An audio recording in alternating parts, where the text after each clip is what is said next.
let me make sure that you understand I'm not here representing the NRA. I'm not even a member. Okay?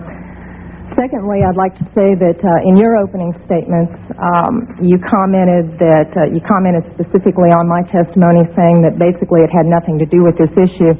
And I had to chuckle because then I noticed you had Mr. Brady up here, who was hit not with an assault weapon but with a .22 caliber revolver. So getting beyond that, I didn't grow up in a house with guns. I don't hunt. I personally abhor hunting. But I was given a gun by a friend when I was 21 to carry in my purse for self-defense, and I was taught how to use it. A couple of years ago, my parents and I went to a cafeteria in Texas on a bright sunny day. We weren't in a dark alley where we weren't supposed to be. And as you all know the story, this madman drove his truck through the window, and he began shooting. Well, immediately, my father and I got down on the floor and put the table up in front of us. And this guy kept shooting. And you're thinking, what could it be? Is it a robbery? That's the first thing that generally comes to mind. And he keeps shooting. It took me a good 45 seconds to realize that this man wasn't there to commit a robbery. He wasn't there for a hit. He was there to simply shoot as many people as he possibly could. Now, I'd like to make something clear. I hear all this talk about how many bullets can go in a clip. I've been there. I can tell you it doesn't matter. It takes 1 second to switch out a clip. You can have 1 bullet or 100 bullets. It doesn't matter, guys. I've been there. He goes, dump, dump, just like that. That's not enough time to rush a man. I promise you. When I finally realized what was occurring, I thought, I got him. And I reached for my purse. He was maybe 12 feet away. Is it possible my gun could have jammed? Sure. Is it possible I could have missed? Sure. But I can tell you I've hit much smaller targets at much greater distances. But then I realized that a couple of months earlier I had made the stupidest decision of my life. I took my gun out of my purse and left it in my car. Because as you well know, in the state of Texas, it's sometimes a felony offense to carry a gun in your purse. I can tell you that I'm not mad at the guy that did this. As he continued, it was obvious that he was a madman.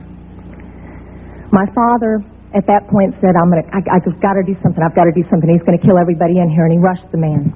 No way. The guy turned, shot him in the chest. He went down, was obviously mortally wounded. For whatever reason, that made the man change directions and go off to my left. Shortly thereafter, someone at the back of the restaurant broke out a window. When I saw what looked like an opportunity to escape, I turned around and I grabbed my mother by the shirt and I said, come on, we've got to run, we've got to get out of here.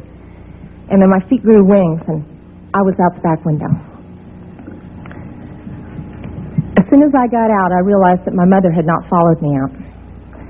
And as I learned from the police officers, she had crawled over to where my father was and cradled him until the guy got back around to her, put the gun to her head. She looked up at him, put her head down, and he pulled the trigger. My parents had just had their 47th wedding anniversary. She wasn't going anywhere. As I mentioned, I'm not really mad at the guy that did this, and I'm certainly not mad at the guns that did this. They didn't walk in there by themselves and pull their own triggers. The guy that did it was a lunatic. That's like being mad at a rabid dog. I'm mad at my legislators for legislating me out of the right to protect myself and my family. I would much rather be sitting in jail with a felony offense on my head and have my parents alive. As far as these so-called assault weapons, you say that they don't have any defense use. You tell that to the guy that I saw on a videotape of the LA riots, standing up on his rooftop, protecting his property and his life from an entire mob with one of these so-called assault weapons. Tell me that he didn't have a legitimate self-defense use. Just one final statement. I've been sitting here getting more and more fed up with all of this talk about these pieces of machinery having no legitimate sporting purpose, no legitimate hunting purpose, People, that is not the point of the Second Amendment. The Second Amendment is not about duck hunting. And I know I'm not going to make very many friends saying this, but it's about our rights, all of our rights, to be able to protect ourselves from all of you guys up there.